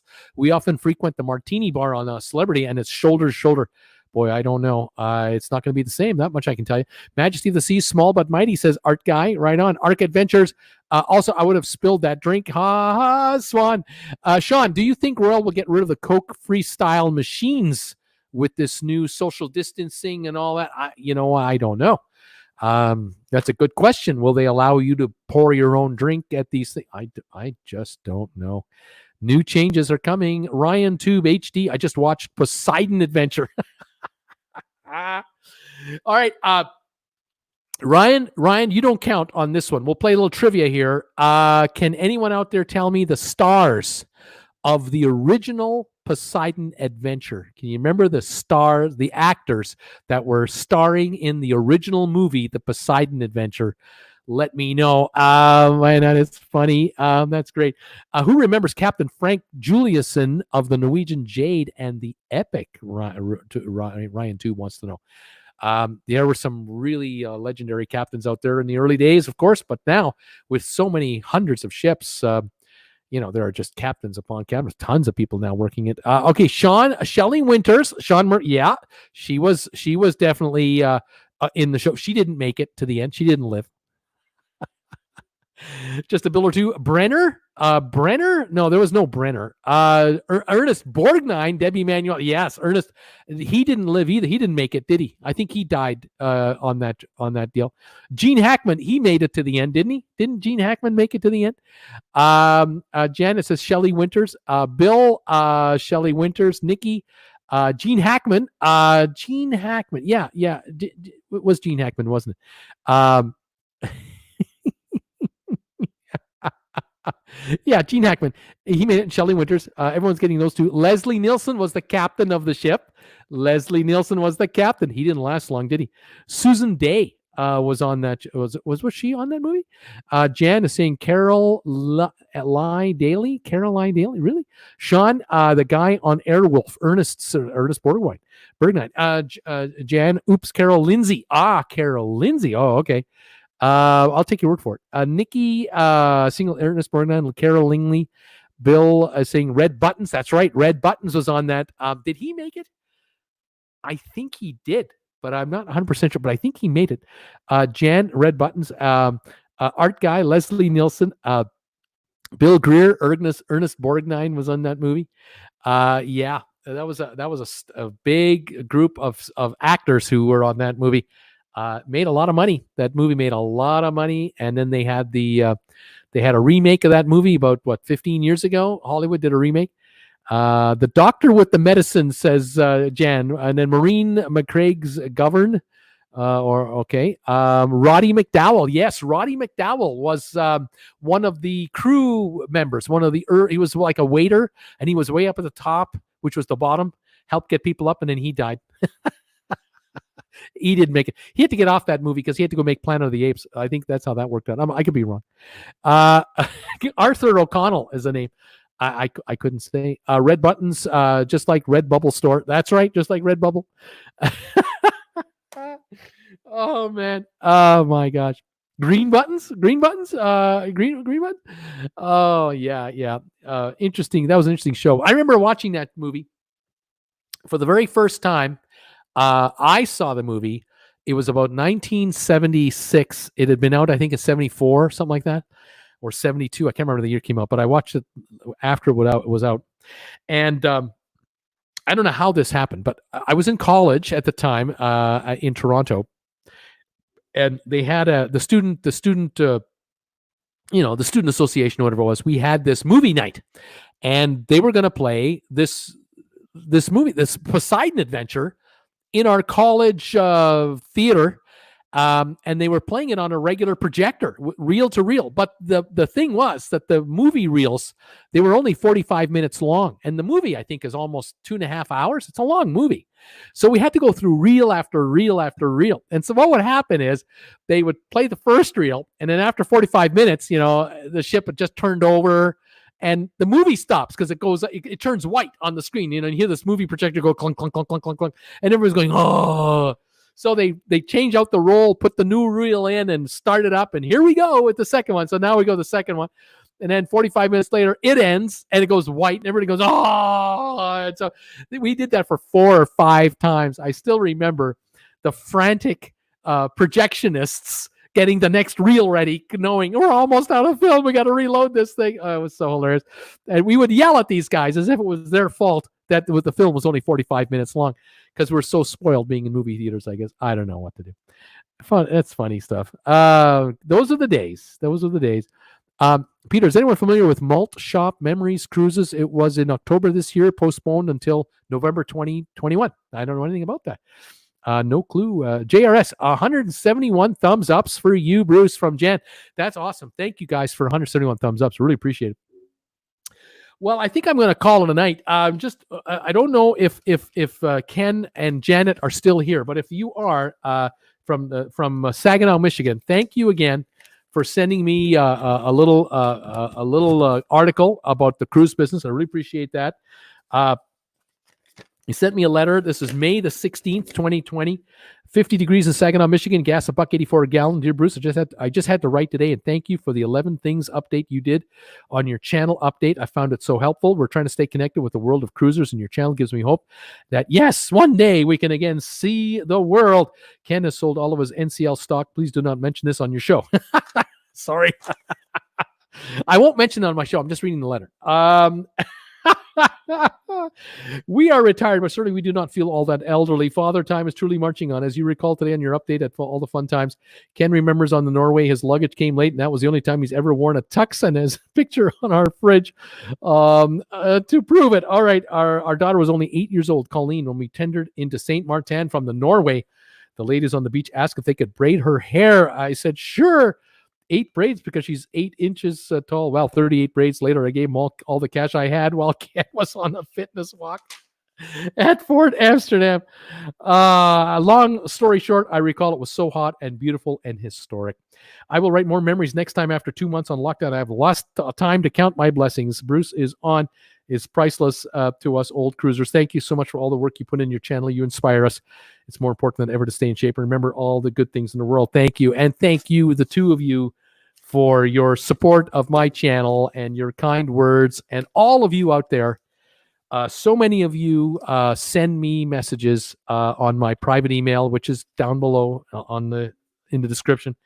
And some of you send me private messages on my Facebook direct messaging. I so appreciate those comments, the kind words of encouragement, and how you enjoy what I do for you. I really, it makes it so worthwhile. I appreciate it all of the support you give me. I thank you, all of you members of the channel, including my new member today. This is awesome. And also those of you who are picking up merchandise on TWB. Fantastic. Jeffrey Weir is clapping. Ryan is saying you're now at 172. Cindy, have a good night. TWB Arc Adventures, thanks for the show tonight, Bruce. Have a great night.